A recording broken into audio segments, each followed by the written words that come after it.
యెహోవా నా ఆశ్రయదుర్గమా, నా విమోచకుడా, నా నోటి మాటలను నా హృదయ ధ్యానమును నీ దృష్టికి అంగీకారములగునుగాక. ఆకాశములు దేవుని మహిమను వివరించుచున్నవి, అంతరిక్షము ఆయన చేతి పనిని ప్రచురపరుచుచున్నది. 19వ కీర్తనని 3 భాగాలుగా చేస్తే 1 నుంచి 6 వచనాల వరకు ఒక భాగము, తర్వాత 7 నుంచి 11 వచనాల వరకు మరి ఒక భాగము, తర్వాత 12 నుంచి చివరి వచనం 14వ వచనం వరకు 3వ భాగం.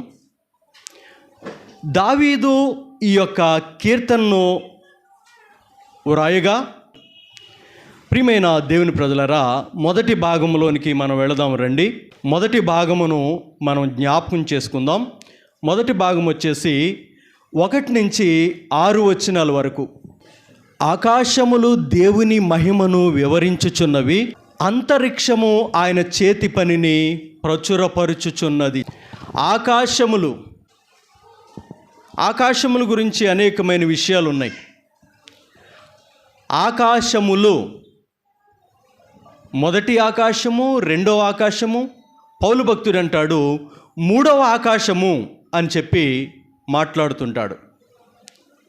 బైబిల్ సెలవిస్తుంది, యేసుక్రీస్తు ప్రభువారు ఆకాశ మహాకాశములు పట్టజాలని దేవుడు. ఎవరండి ఆయన? ఆకాశ మహాకాశములు పట్టజాలని దేవుడు. కన్యమరియ గర్భంలో ఒదిగిపోయాడు.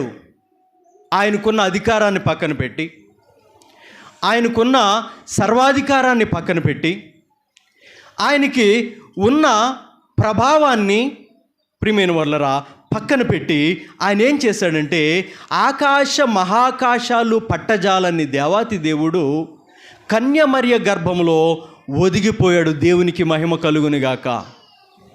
ప్రియమైన వాళ్ళరా, చూడండి, మరలా అంటాడు, అంతరిక్షము ఆయన పనిని ప్రచురపరుచుచున్నది.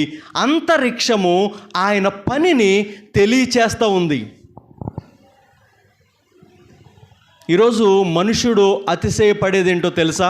ప్రియమైన వాళ్ళరా, గొప్ప గొప్ప సేవకులు అని అనబడేవాళ్ళు అతిశయించేది తెలుసా?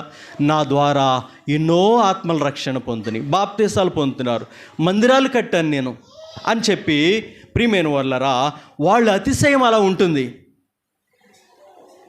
వారు కాదు, మనుషులు కాదు, ఆకాశములు ఏంటంటండి? ఆకాశములు దేవుని మహిమను, ఈ సృష్టి దేవుని మహిమను వివరిస్తూ ఉందంటండి.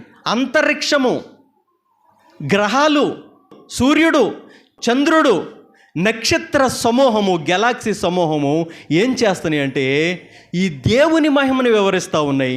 ఆయన పనిని స్ప్రెడ్ చేస్తూ ఉన్నాయి అంటండి. ఆయన పనిని తీసుకువెళ్తూ ఉన్నాయి. ఆయన పనిని ముందుకి నడిపిస్తూ ఉన్నాయి, తెలియచేస్తూ ఉన్నాయి. మరి మనము ఆయన పనిని చేయగలుగుతున్నామా? మనము ఆయన పనిని ముందుకి తీసుకెళ్ళగలుగుతున్నామా? ప్రార్థన వర్తమానంలో ఒకసారి మనల్ని మనం పరీక్షించుకుందాం.